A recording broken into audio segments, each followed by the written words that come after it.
Meu Senhor e meu Deus, creio firmemente que estás aqui, que me vês, que me ouves. Adoro-te com profunda reverência. Peço-te perdão dos meus pecados e graça para fazer com fruto este tempo de oração. Minha Mãe Imaculada, São José, meu Pai e Senhor, anjo da minha guarda, intercedei por mim. Bem, estamos no terceiro domingo da Quaresma. O evangelista que nos acompanha aos domingos, como sabemos, neste ano é São Lucas, e ouvimos o capítulo 13, o começo do capítulo 13 de São Lucas. Então, tem duas partes este evangelho da missa de hoje. Primeiro, que Jesus fala da necessidade que temos da penitência. Por causa de um acontecimento, vieram contar a Jesus que Pilatos mandara derramar o sangue de certos galileus juntamente com os das vítimas que imolavam. Uma coisa assim que dura, não é?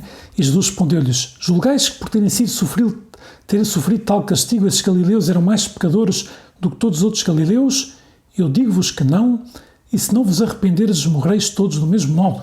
E depois fala da torre de Siloé, que também morreram 18 homens, caiu em cima de 18 homens e os matou. E Jesus diz: julgais que eram mais culpados do que todos os outros habitantes de Jerusalém? Pois eu digo-vos que não, se não fizerdes penitência, morreis todos do mesmo modo. E depois Jesus conta uma parábola que, se não me engano, esta parábola da figueira estéril é uma parábola que só aparece aqui em São Lucas. E Jesus fala de um homem que, certo homem tinha uma figueira plantada na sua vinha, foi procurar frutos, mas não encontrou. Então disse ao vinheteiro: há 3 anos venho procurar frutos, não os encontro, deves cortá-la. Depois o vinheteiro disse: Senhor, vamos esperar mais um ano, vou pôr adubo, vamos esperar a ver se dá fruto ou não, e se não der frutos, maravilha, se não der frutos, depois já mandarás cortar na próxima vez ou no próximo ano. Então são duas partes do Evangelho. Primeiro, Jesus nos diz claramente: se não vos arrependerdes, morreis todos do mesmo modo. Ou seja, o convite à conversão é para todos. O convite à conversão não é para aqueles que não vão à missa ao domingo, também para esse, evidentemente, mas para aqueles que vamos à missa ao domingo também estamos chamados à conversão, todos, desde o Papa, o último batizado, como o próprio Papa disse, em tantas quaresmas já, o Papa, todos temos que converter-nos, não é? E as desgraças, que é o que acontece, o Evangelho de hoje relata 2 desgraças, não é? 2 coisas que aconteceram e que chamaram a atenção que era uma desgraça, não podemos vê-las como castigo de Deus, evidentemente que procedem uma da liberdade humana. Pilatos tinha feito uma coisa pois, errada, digamos assim, como um castigo àqueles homens. O outro foi fruto do azar, a torre caiu e matou não sei quantas pessoas, mas nós não podemos ficar só no anedótico, digamos assim, mas nem pensar: olha, ainda bem que não me aconteceu comigo, não é? Ou descarregar a culpa sobre os culpados ou as vítimas, mas a verdadeira sabedoria que Jesus nos pede que tenhamos nesses acontecimentos sempre nos chegarão aos ouvidos desgraças internacionais, mas também desgraças às vezes no nosso bairro, na família, sei lá, não é? Coisas que acontecem que procedem da liberdade humana, algumas, outras não, outras são acidentes que não, mas o que está claro é que Jesus nos pede que deixemos interpelar, por um lado, pela precariedade da existência humana.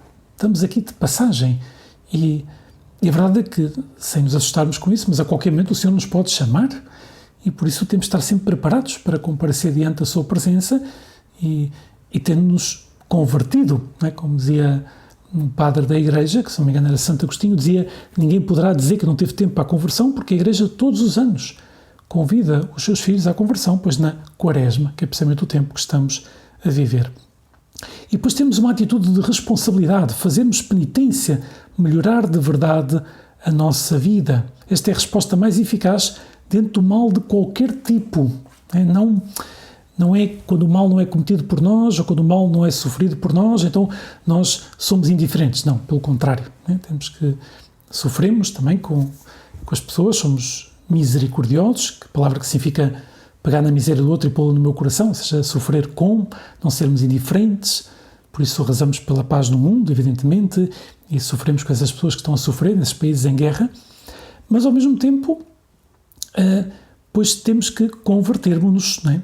Deus nem sempre castiga nesta vida os mais culpados. O que Jesus diz aqui é: não pensem que os que morreram porque a torre caiu, eram mais culpados dos que não morreram. Não pensem que os que morreram nessas circunstâncias eram mais culpados dos que não morreram, né? Neste acidente ou o que seja. Por isso, sempre é um convite a que nos convertamos, a que nos voltemos para Deus, a que aproveitemos bem o tempo que Ele nos dá, a consideremos a vida como é um dom que tu, um dia, Jesus, me darás conta o que é que fizeste com a vida que eu te dei. As desgraças, as calamidades são uma prova, uma ocasião para expiarmos os nossos pecados, um chamamento à conversão, não é? Um chamamento a convertermos-nos, não é? A não, por um lado, diante do mal temos que chamar-lhe mal, não é? O mal é diferente do mal físico do mal moral. O mal moral é quando alguém escolhe o mal e por isso é muito mais difícil de aceitar.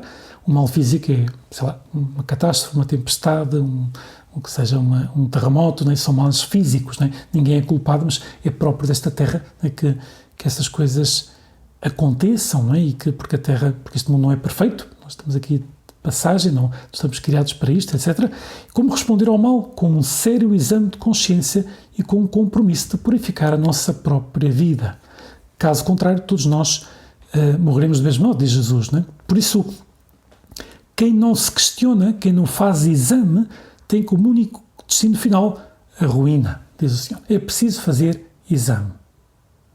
Se às vezes para nos passa pela cabeça que o mal só existe fora de nós, mas não existe dentro de nós, então estamos enganados, estamos a viver na mentira. O mal existe dentro de nós e por isso necessitamos conversão. E necessitamos pedir a Jesus, Jesus converte nesta quaresma, que eu seja uma alma penitente, né? Que eu saiba oferecer frutos de penitência, como Jesus convida nesta parábola da figueira estéril, né? A figueira uma parábola da figueira que não tinha frutos, e é urgente que nos convertamos, é urgente que demos frutos de santidade, pondo de lado a preguiça, o comodismo que tornam a vida inútil e estéril. Reparem que esta figueira parece que não tem culpa nenhuma, não faz mal a ninguém, não é? Como as pessoas dizem, às vezes, eu não mato, eu não roubo, eu não faço mal a ninguém. Está na moda as pessoas dizer, Deus tem que me dar o céu, não é?